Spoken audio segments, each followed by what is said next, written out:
Hi crafters, this is Cassie bringing you another quick tutorial on behalf of Sub This and That monthly sublimation box. If you are new to our channel, please be sure to like and subscribe and to click the bell icon so you're notified each time we upload new content. Our sublimation box this month features items that commemorate making memories with mom. Into today's project, which is a cutting board. So you have a white side, which is the side you're going to sublimate on. And then you have the tempered side, which is where the image will show up. So let's talk about a few things that may be different from your normal sublimation routine. For this particular item, you are not going to mirror your image. So when you print your image out, you should be able to read your image from left to right as you would any regular piece of print.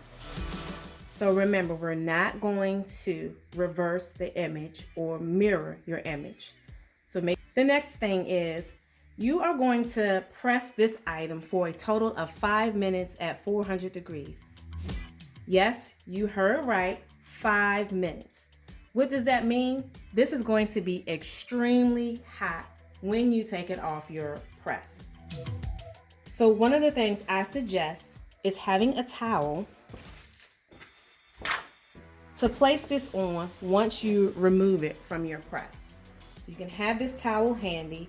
If you have a thin towel, you could probably actually put the thin towel on your bottom plate to aid in the pressing, but for me, I'm just gonna have this towel here.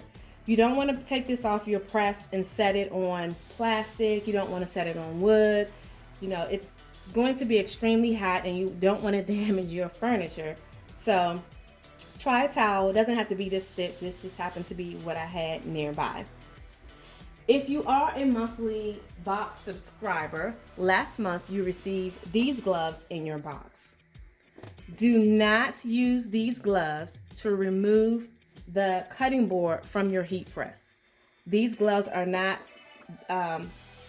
heat resistant to the point where you can pick up this cutting board, which has been cooking at 400 degrees for 5 minutes.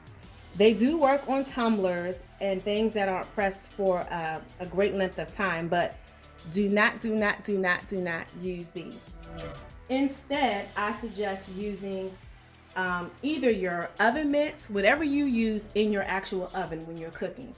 Those are made to withstand the high temperatures. So I suggest using your oven gloves. If you have mitts that you can use, you can also use those. One of the things you could also do, which is what I initially did, if you have a large enough piece of blowout paper on your heat press, I actually picked it up using the blowout paper and I carried it that way. So that's another option, but to be safe, I do recommend that you use oven mitts. So next we're going to get ready to tape our design down to the board. If you do a full bleed design, which this is not, this is just text with the image, it doesn't have a full bleed background. But if you decide to do a full bleed background, make sure that your design is at least a quarter of an inch larger all the way around,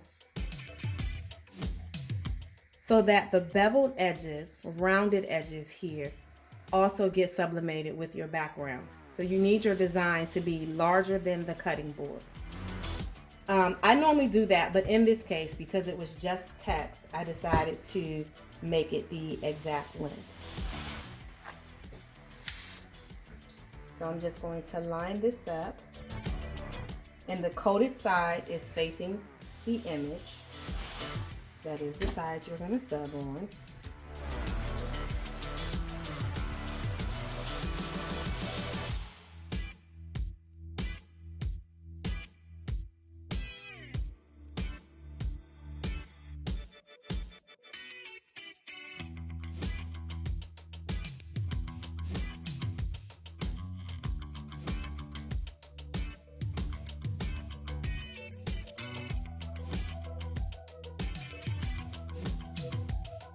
to take this over to my heat press.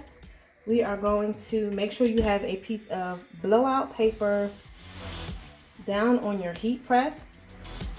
If you're using a towel, you'll put your towel, a thin towel down, then a piece of blowout paper, and then we're going to place this on the press.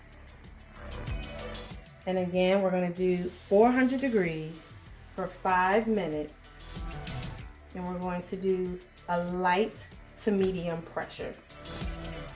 You also want to make sure after it's down on your heat press that you also put a piece of blowout paper on top before closing your press. So I'll be right back. Okay, so we are finished with the press. I'm going to bring it over. And you can see that you already see the image through the cutting board. Again, it is really hot.